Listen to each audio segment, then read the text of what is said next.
नमस्कार दोस्तों, आपका मैथ विदाउट ईयर चैनल में आपका स्वागत है। आज हम लाभ व हानि प्रॉफिट एंड लॉस के बारे में अध्ययन करेंगे। तो प्रॉफिट एंड लॉस की गणना क्रय मूल्य पर की जाती है। तो इसकी गणना किस पर की जाती है? क्रय मूल्य पर। तो गणना क्रय मूल्य पर की जाती है। क्रय मूल्य क्या होता है? वह मूल्य जिस पर वस्तु खरीदी जाती है या खरीदने के मूल्य को क्या कहते हैं? क्रय मूल्य। तो क्रय मूल्य, खरीदने के मूल्य को क्रय मूल्य कहते हैं, यानी खरीदने के मूल्य को। तो खरीदने के मूल्य को क्रय मूल्य कहते हैं। इसे हम सीपी से व्यक्त करते हैं। जिसे हम क्या बोलते हैं? Cost price. विक्रय मूल्य, वह मूल्य जिस पर वस्तु बेची जाती है। विक्रय मूल्य, वह मूल्य जिस पर वस्तु बेची जाती है। वह मूल्य जिस पर वस्तु बेची जाती है।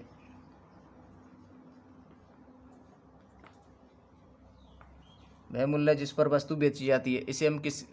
इसे एसपी से व्यक्त करते हैं। एसपी यानी सेलिंग प्राइस। यदि वस्तु का क्रय मूल्य 100 रुपया है, वस्तु कितने की है? हमारे पास 100 रुपये की है।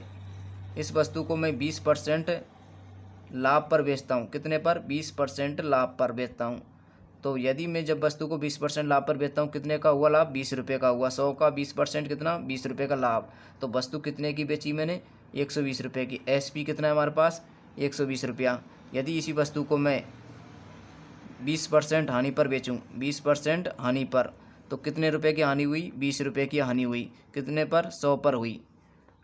तो वस्तु कितने की बेची मैंने? 80 रुपये की। एसपी कितना हमारे पास? 80 रुपया है। यदि विक्रय मूल्य, यदि एसपी का मान ज़्यादा हो किससे? सीपी से।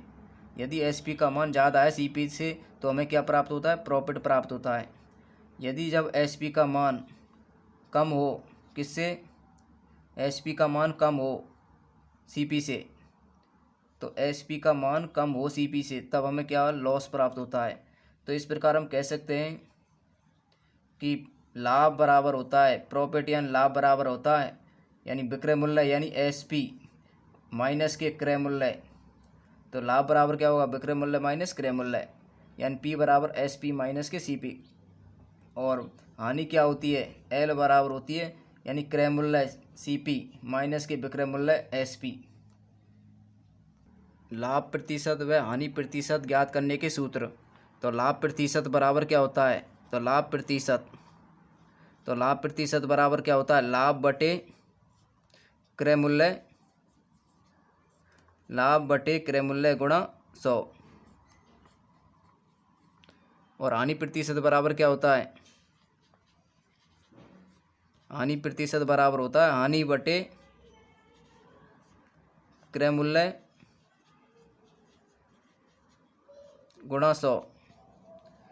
तो यदि जब लाभ प्रतिशत पूछे तो ऊपर क्या आएगा? लाभ, और क्रय मूल्य हमेशा बटे में आएगा। हानि प्रतिशत पूछ रहा है तो हानि ऊपर आएगा और क्रय मूल्य हमेशा नीचे आएगा, और गुणा 100। तो हम इसे क्या व्यक्त कर सकते हैं कि लाभ को हम पी से व्यक्त कर सकते हैं। तो लाभ प्रतिशत बराबर क्या हो जाएगा? लाभ बटे क्रय मूल्य यानी सीपी गुणा 100। और हानि प्रतिशत L% बराबर क्या हो जाएगा? यानी हानि एल बटे सीपी क्रय मूल्य गुणा 100। तो लाभ व हानि का example number first. Example number first क्या है? किसी वस्तु को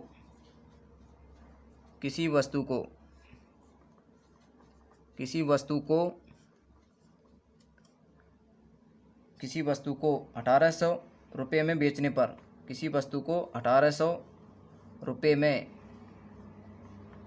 किसी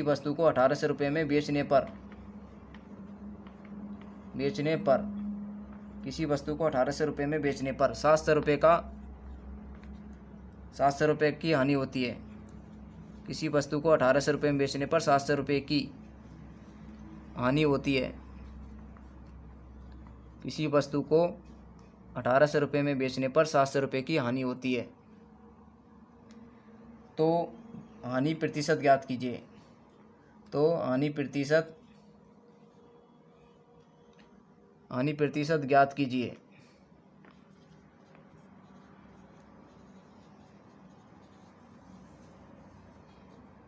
तो हम जानते हैं एसपी कितना दिया है 1800 रुपये, यानी विक्रय मूल्य कितना है हमारे पास 1800 रुपये। और हानि कितनी दे रखी है हमारे पास 700 रुपये। हानि कितनी हमारे पास 700 रुपये। तो हम जानते हैं कि हानि प्रतिशत बराबर क्या होता है सीपी माइनस के एसपी। तो हानि प्रतिशत बराबर क्या होता है एल बराबर होता है सीपी माइनस के एसपी। तो हमारे पास कितना दे रखा है एसपी कितना दे रखा है हमारे पास 1800, एसपी कितना 1800 और एल कितना हमारे पास 700। तो हमें सीपी ज्ञात करना है। तो सीपी बराबर क्या हो जाएगा, ये माइनस के एसपी इधर चले जाएगा तो एल प्लस के एसपी। तो सीपी का मान कितना आ जाएगा हमारे पास, यानी 1800 यानी 700 प्लस के 1800 कितना हो गया सीपी का मान 2500 रुपये, यानी क्रय मूल्य कितना हमारे पास 2500 रुपये। अब हमारे पास क्रय मूल्य है तो हम हानि प्रतिशत निकाल सकते हैं, क्योंकि हानि प्रतिशत उनकी गणना किस पर होती है क्रय मूल्य पर। तो हानि प्रतिशत बराबर क्या होता है एल परसेंट बराबर क्या होता है, यानी एल बटे सीपी, एल बटे सीपी गुणा 100। एल का मान कितना है हमारे पास 700 रुपया और सीपी का मान कितना हमारे पास 2500 रुपये इंटू 100, 2 जीरो से 2 जीरो, 25 दूनी 50, 25 दूना 50 और 25 अट्ठे 200, यानी कितना आ गया 28%। 28% क्या आ गया हमारे पास हानि। एग्जाम्पल नंबर 2, एक व्यक्ति ने पुरानी अलमारी 1100 रुपये में खरीदी। तो माना एक व्यक्ति ने अलमारी खरीदी कितने में 1100 रुपये में। तो एक व्यक्ति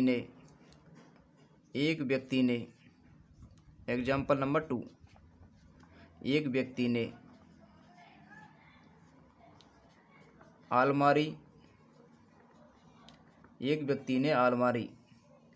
1100 रुपये में खरीदी। एक व्यक्ति ने अलमारी 1100 रुपये में खरीदी और क्रमशः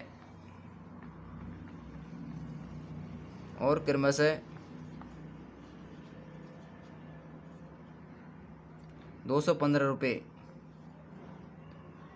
और क्रमशः 215 रुपये ट्रांसपोर्ट पर खर्च कर दिए। किस पर कर दिए, ट्रांसपोर्ट पर खर्च कर दिए। तथा 185 रुपये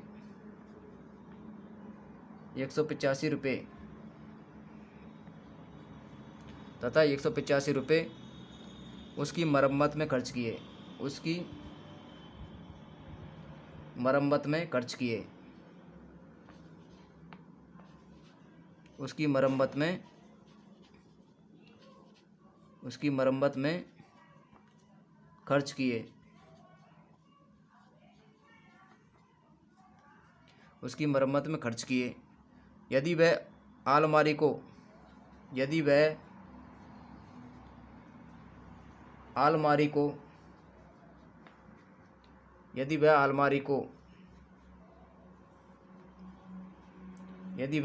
को 1680 रुपये में बेचने पर 1680 रुपये में बेचने पर यदि वह अलमारी को 1680 रुपये में बेचने पर कितने % का लाभ होता है, बेचने पर कितने % का लाभ होता है।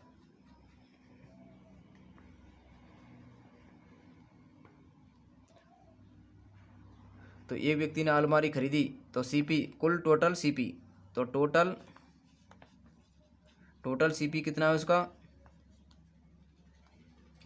तो यानी 1100 रुपये में खरीदी थी और 215 रुपये के आ गए इसमें खर्च आ गए, 215 के आ गए खर्च प्लस के 185 रुपये क्या है मरम्मत में, 185 रुपये मरम्मत में, तो कितने हो गए 1500 रुपये हो गए। तो सीपी कितना हो गया हमारे पास 1500 रुपया। एसपी यानी कितने रुपये में बेची, उसने 1680 रुपये में बेची। कितने में 1680 रुपये में बेची। तो हमारे पास क्या दे रखा है, तो हमें पी ज्ञात करना है। पी बराबर क्या होता है, यानी एस पी माइनस के सी पी होता है। तो एस पी कितना 1680 रुपये SP हमारे पास कितना है 1680 रुपये। SP हमारे पास 1680 रुपये और CP कितना हमारे पास 1500 रुपये। कितने का प्रॉफिट हुआ 180 रुपये का। कितने का 180 रुपये का प्रॉफिट हुआ। प्रॉफिट कितने का हमारे पास 180 रुपये का। अब हमें क्या ज्ञात करना है P%। क्या ज्ञात करना हमें P%। तो P% ज्ञात करने के लिए हम जानते हैं फॉर्मूला P% बराबर क्या होता है। P% बराबर होता है P/100। P% बराबर क्या होता है P/100। अब P का मान कितना हमारे पास 180 रुपये। P का मान 180 रुपये तो अब P का मान 180 वो बटे में कितना आ जाएगा हमारे पास यानी 1500 और गुणा कर देते हैं किसका 100 का। तो कितना आ गया हमारे पास 0000 15 कम 15 और कितने बचे हमारे पास ये 15 दूना 30 यानी कितना आ गया 12%।